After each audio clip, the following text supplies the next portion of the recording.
ॐ गजाननं भूतगणादिसेवितं कपितजम्बोफलचारुभक्षणम् उमासुतं शोकविनाशकारकं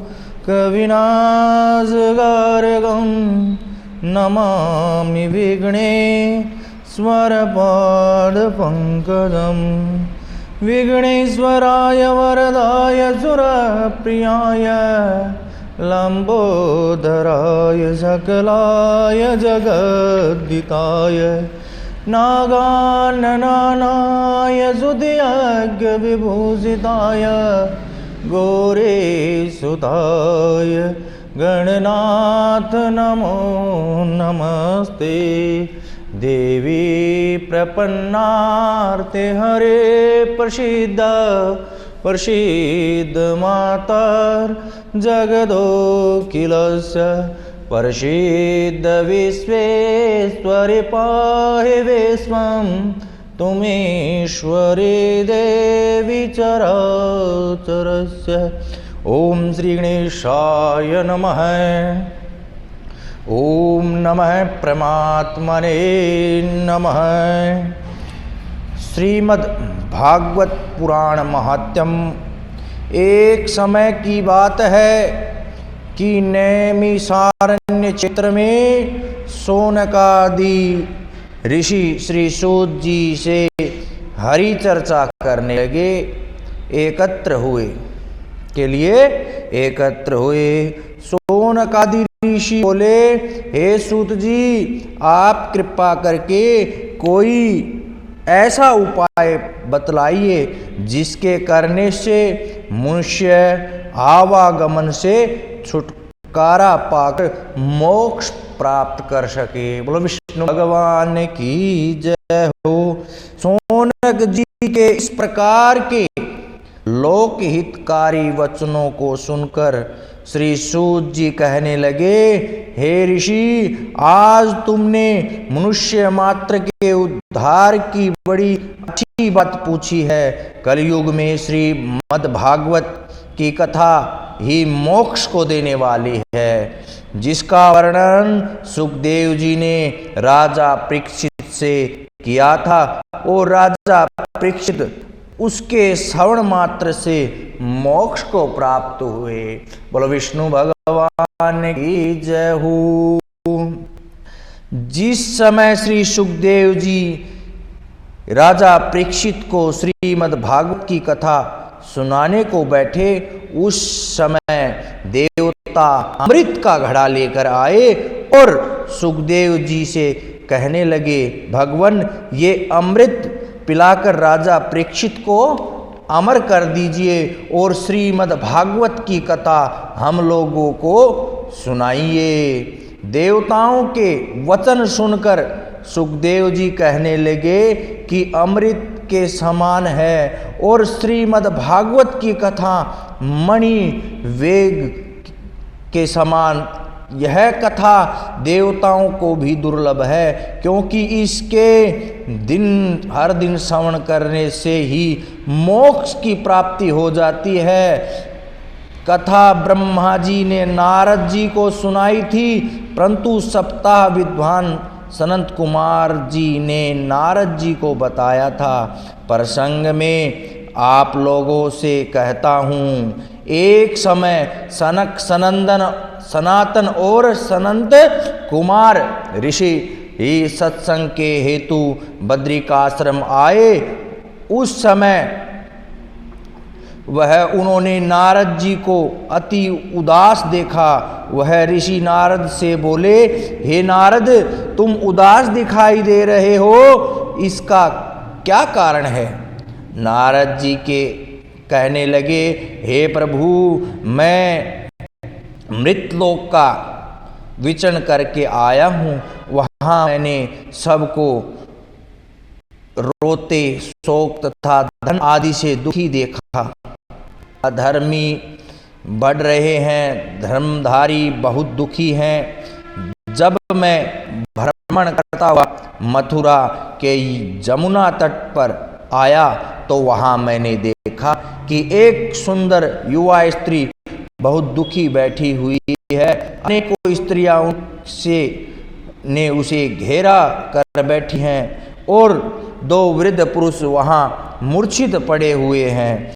मैंने उस स्त्री से जाकर पूछा कि तुम सब कौन हो और किस कारण दुखी हो। वह स्त्री रोकर कहने लगी कि ये अचेत पड़े हुए दोनों मेरे पुत्र हैं। इनका नाम ज्ञान और वैराग्य है। मैं इनकी माता भक्ति हूँ और पास में बैठी हुई ये स्त्रियां गंगा आदि पवित्र नदियां हैं जो मेरी सेवा करने को साथ रहती हैं। मैं द्रविड़ देश में उत्पन्न होकर कर्नाटक में बड़ी हुई युवा अवस्था में दक्षिण में रही तथा महाराष्ट्र और गुजरात आते आते वृद्ध हो गई। अब मैं यहाँ आकर पुनः युवा हो गई हूँ, परंतु मेरे ये पुत्र वृद्ध तथा अचेत पड़े हुए हैं। मैं इन्हीं से दुख से इतनी दुखी हो रही हूँ क्योंकि माता युवा और पुत्र वृद्ध, यह तो संसार में उल्टा काम है। नारद जी ने भक्ति से कहा कि इस समय कलयुग के प्रभाव से जप तथा धर्म कर्म नष्ट हो गए हैं।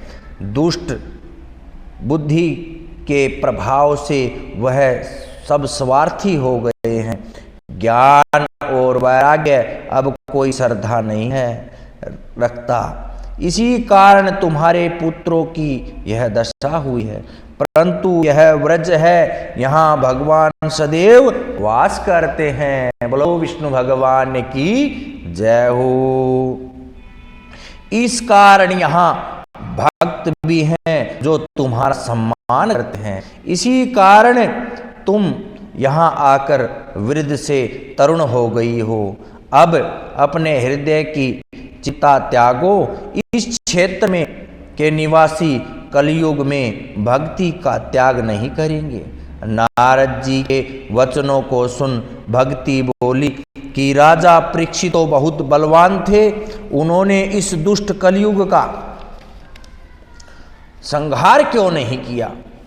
इतनी सुनकर नारद जी बोले, हे भक्ति सुनो, जब गो रूप पृथ्वी और वृषभ का रूप धर को कलयुग मारता हुआ आ रहा था तो उसे देखकर क्रोधित हो राजा कलयुग को ललकारा तो कलयुग राजा परीक्षित की शरण में आ गया। शरणागत को मारना पाप समझकर राजा ने उसे नहीं मारा। दूसरी बात है कि कलयुग में बुराइयां होते हुए भी एक बात सब अच्छी है कि अन्य युगों में जप तप समाधियों द्वारा जो फल प्राप्त नहीं होता वह कलयुग में भक्ति से भगवान का नाम लेने से ही प्राप्त हो जाता है। बोलो विष्णु भगवान की जय। परंतु कलयुग के प्रभाव से पंडित आदि लोभी होकर भक्ति प्रचार न करना, अपने स्वार्थ से कथा कीर्तन का धंधा बनाकर बैठे हैं। इस कारण सब दुख भोग रहे हैं। बोलो विष्णु भगवान की जय। इसी कारण किसी का विश्वास न करने से जप तप यज्ञ तथा तीर्थों का समाप्त हो गया है। जब सब लोग भक्ति पूर्वक भगवान की शरण भगवान का स्मरण करेंगे तब सब दुख दूर हो जाएंगे। नारद जी के वचनों को सुन भक्ति बोली, आप दर्शन ही सब सुख को देने वाला है। आप हमारे पुत्रों को स्वस्थ करने की कृपा कीजिए। नारद जी कहने लगे, भगवान श्री कृष्ण के चरण कमलों का ध्यान करने से तुम्हारा सब दुख दूर हो जाएगा। भगवान को बहुत प्रिय हो, तुम्हारे कारण तो भगवान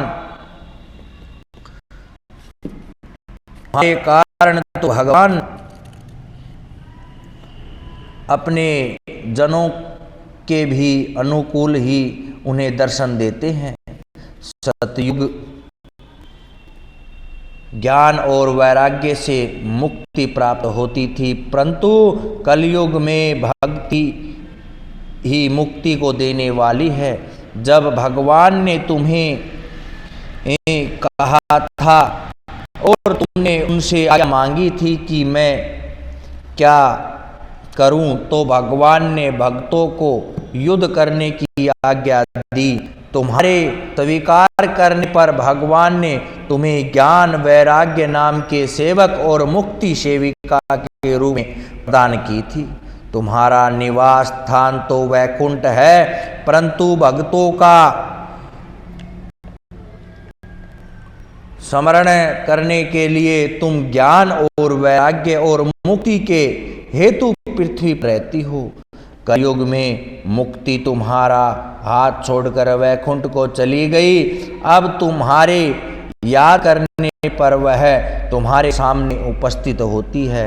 ज्ञान और वैराग्य के साथ तुम पृथ्वी पर रहती हो। जब दुराचारियों ने उन्हें त्याग दिया, तभी तुम्हारे यह दोनों पुत्र ज्ञान और वैराग्य वृद्ध और अचेत हो गए हैं और तुम दुर्बल हुई। अब मैं तुम्हारा घर घर में सब के हृदय में स्थापन करूँगा, इससे तुम पुष्ट हो जाओगी। नारद जी का उपदेश सुनकर भक्ति पुष्ट हो गई और नारद जी से विनय पूर्वक बोली, आपने मुझे पुष्ट कर दिया, अब मेरे पुत्रों को सचेत करने की कृपा कीजिए। नारद जी जब उन्हें हाथ से स्पर्श कर उठाने लगे, परंतु वह नहीं उठे, तो नारद जी ने उनके कान पर मुंह रखकर जोर से आवाज दी, तब भी न उठे। पर वे वेदांत और शब्दों से जगाया, तब वह सचेत हुए और बहुत प्रयत्न पूर्वक उठाने से उठकर खड़े होकर फिर गिर पड़े। यह देखकर नारद जी विस्मित हो भगवान विष्णु का स्मरण करने लगे। उस समय आकाशवाणी हुई कि हे मुनीश्वर, साहस के साथ परिश्रम करो। जब तुम्हें संत जन मिलेंगे और उपदेश करेंगे, तब ज्ञान वैराग्य मुक्ति सहित पुष्ट होंगे। आकाशवाणी सुनकर नारद जी भक्ति को धीरज बांधकर संत जनों की खोज में निकले। बहुत खोजने पर भी उन्हें ऐसे संत न मिले जो इच्छा पूर्ण कर सके। तब नारद बद्रिकाश्रम गए। वहीं पर कोटि भानु संप्रकाशित सनकादि ऋषियों ने नारद जी को दर्शन दिया। तब नारद जी उनसे विनय पूर्वक कहने लगे, आप सर्वशक्तिमान तथा सर्वज्ञ हैं, कृपा करके ऐसा उपाय बतलाइए जिससे भक्ति ज्ञान और वैराग्य को सुख प्राप्त हो और उनका स्थापन हो सके। नारद जी के वचनों को सुनकर सनंत कुमार कहने लगे, हे नारद, तुम सर्वहितकारी हो, इस कारण तुम यह काम अवश्य कर सकते हो। मैं तुम्हें उपाय बतलाता हूँ। जिस श्रीमद् भागवत को सुखदेव जी ने राजा परीक्षित को सुनाया था, अब उसी भागवत के सुनने से भक्ति और ज्ञान और वैराग्य को शक्ति प्राप्त होगी। कलयुग में सर्व दुखों का नाश करने वाली श्रीमद् भागवत कथा है। नारद जी कहने लगे कि जब वेदांत के द्वारा उन ज्ञान वैराग्य पुष्ट नहीं हो सके, तो श्रीमद् भागवत में ऐसी क्या विशेषता है? इतनी सुनकर सनत कुमार कहने लगे, जब व्यास जी मोहित हुए थे तब उन्हें ब्रह्मा जी द्वारा सुनाई हुई चतुश्लोकी भागवत सुनाई, जिससे उनका दुख दूर हुआ था। और व्यास जी ने वेद वेदांत शास्त्र और आदि का सार लेकर श्रीमद् भागवत की रचना की। इस कारण श्रीमद् भागवत सबसे उत्तम है और उसी द्वारा भक्ति और ज्ञान वैराग्य अवश्य सचेत हो जाएंगे। आप ऐसा ही करें। सनत कुमार बोले, गंगा के तट पर हरिद्वार के निकट भागवत कहना उचित है। वहीं भक्ति वैराग्य और ज्ञान को साथ लीजिए। मुनियों की आज्ञा पाकर नारद जी आनंदित हो मुनियों सहित नियत स्थान पर पधारे। श्रीमद् भागवत रूपी अमृत कथा को पान करने के लिए ऋषि मुनि तीर्थ नदी भक्षण आदि पधारे। नारद जी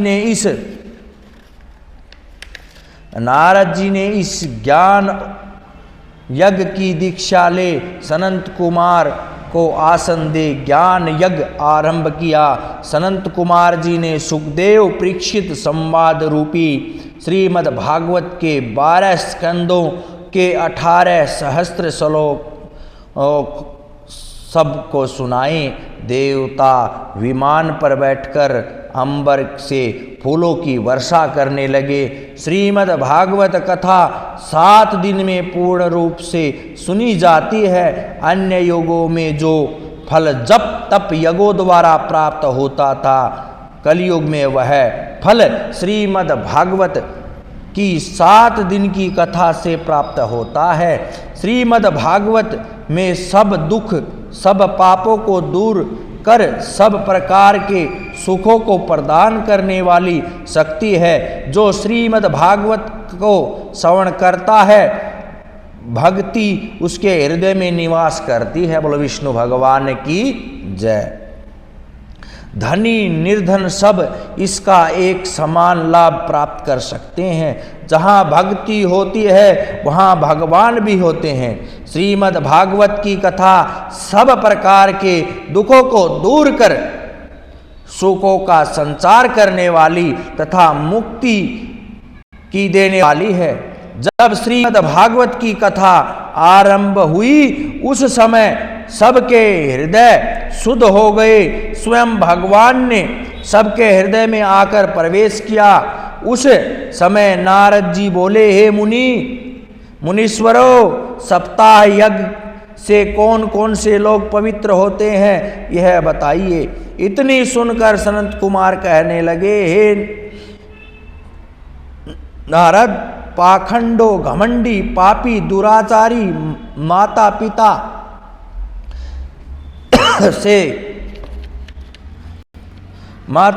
से दोषी कामी क्रोधी सभी प्रकार के पापी जन श्रीमद् भागवत को सुनकर पवित्र हो जाया करते हैं। मैं एक पुरातन इतिहास वर्णन करता हूँ, सो सुनो। तुंगभद्रा नदी के तट पर सर्वोत्तम नगर में आत्मदेव नाम का एक विद्वान ब्राह्मण रहता था। उसकी पत्नी का नाम धुंधली था, जो कलह करने वाली तथा दुष्ट स्वभाव की थी। उनके कोई सत्ता नहीं थी। आत्मदेव इस कारण रात दिन दुखी रहता था। एक दिन वह इसी दुख में घर त्याग कर वन को चला गया। प्यास से दुखी होकर एक तालाब पर जल पीने के लिए बैठ गया। वहां एक सन्यासी ने भी आश्रय कर जलपान किया। आत्मदेव दुखी होकर उनके चरणों पर गिरकर विनय करने लगा कि हे प्रभु, मेरे कोई संतान नहीं है, इस कारण मुझे समाज में अपमानित होना पड़ता है। मैं बहुत दुखी हूँ, मेरे ऊपर आप कृपा करें।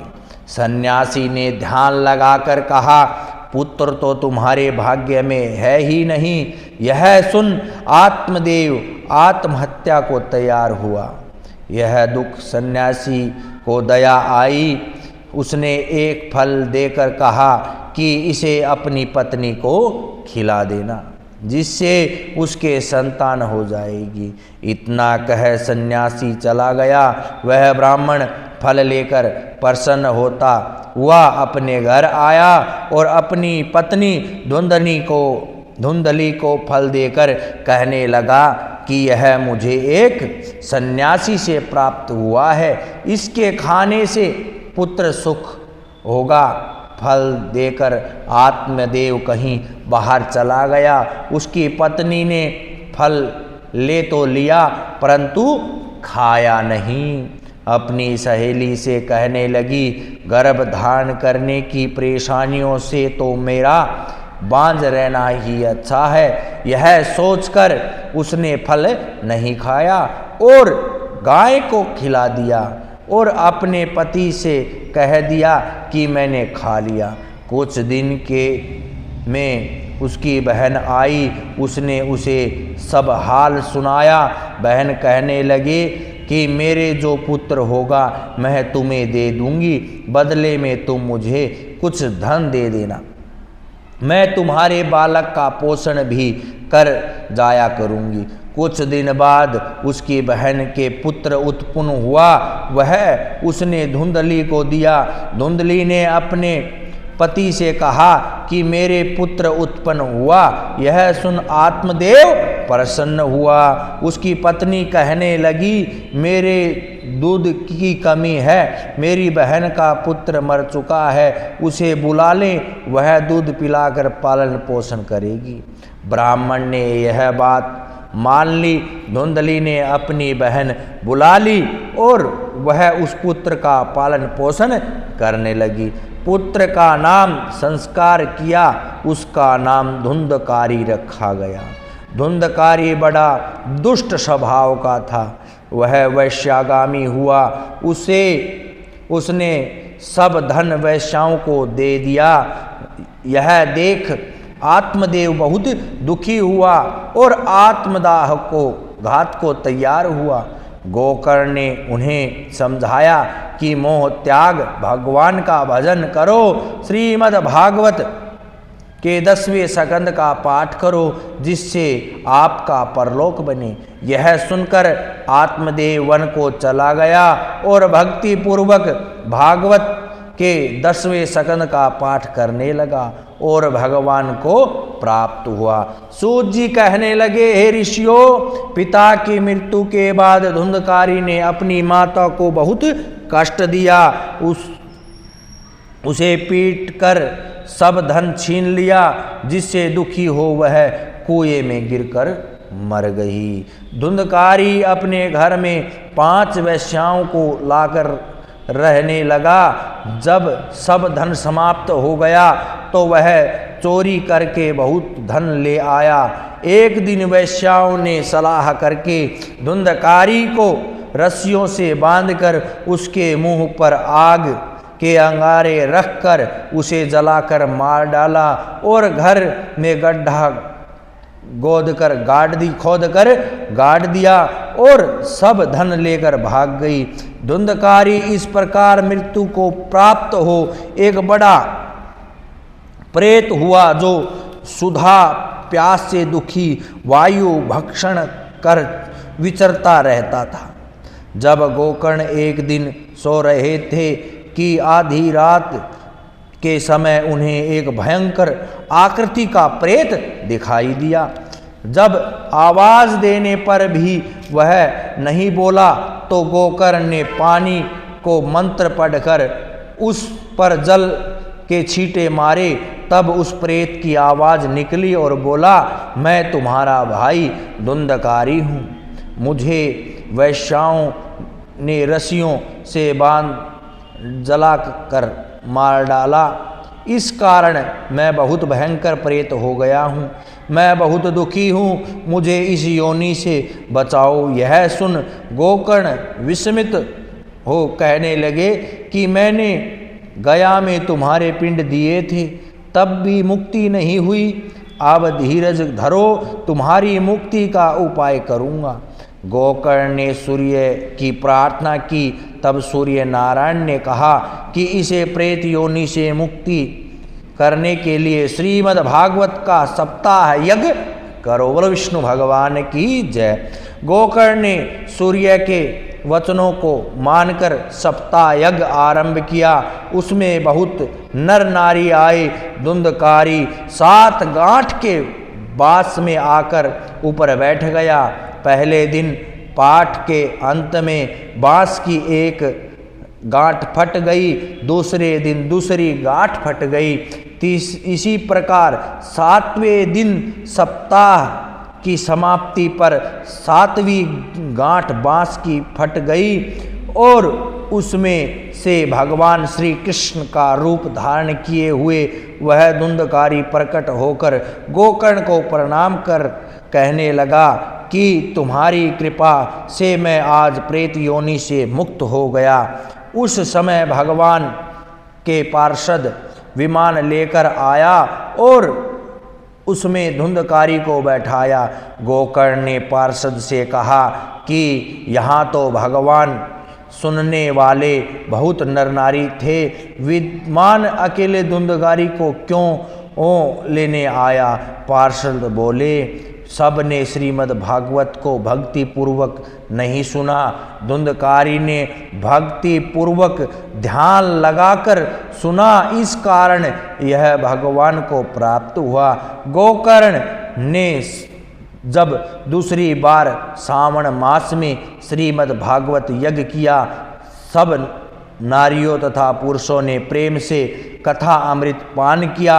इस कारण भगवान द्वारा अनेक विमान वहां आए और सब नर नारी श्रीमद् भागवत के श्रवण करने से श्री कृष्ण के रूप को धारण करके भगवान को प्राप्त हो गए।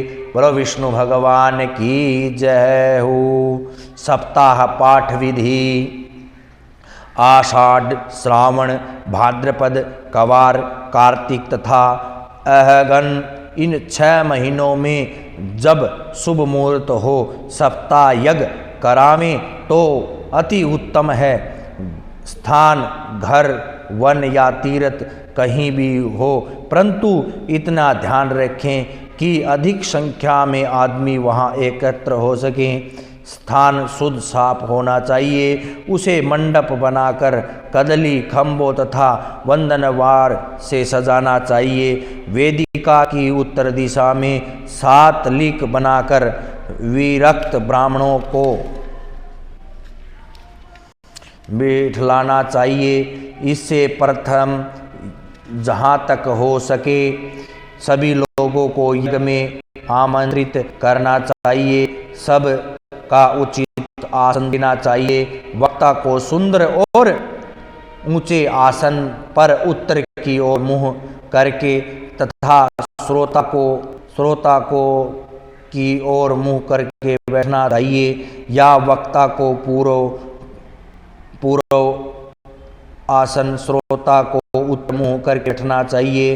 वक्ता विद्वान विरक्त ब्राह्मण हो, उसकी सहायता को दूसरा पंडित बिठावे जो विद्वान और दृष्टांत देने वाला हो। सब सुनने वाले को दीक्षा लेना आवश्यक है। वक्ता को उचित है कि पहले दिन पहले सौर कर्म करावे, गणेश और पितृ आदि का पूजन तथा अर्पण करे। मंडप में भगवान की मूर्ति विराजमान कर 16 प्रकार से पूजन करे। पूजन कर वस्त्र आसन भेंट दे। आसन पर बैठकर भागवत का पूजन कर बाद में कथा आरंभ करे। श्रोताओं को चाहिए कि वह प्रेम और भक्ति के साथ श्रवण करें तथा सूर्योदय से 3:30 पहर सुनाने के पश्चात 2 घड़ी विश्राम करना चाहिए। श्रोताओं को एक बार दुग्ध चावलों का आहार करने चाहिए। भागवत सप्ताह की कथा का विधान इस प्रकार है। दीक्षा लेने वाला ही कथा श्रवण करने का अधिकारी है। कथा सुनने वाले को 7 दिन ब्रह्मचर्य व्रत पालते हुए पृथ्वी पर शयन करना चाहिए। किसी की न तो निंदा करे और अपवित्र से भाषण न करे, कथा सुनकर उद्यापन करे।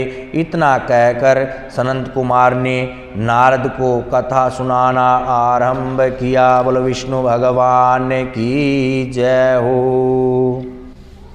श्रीमन नारायण नारायण नारायण, भजमन नारायण नारायण नारायण।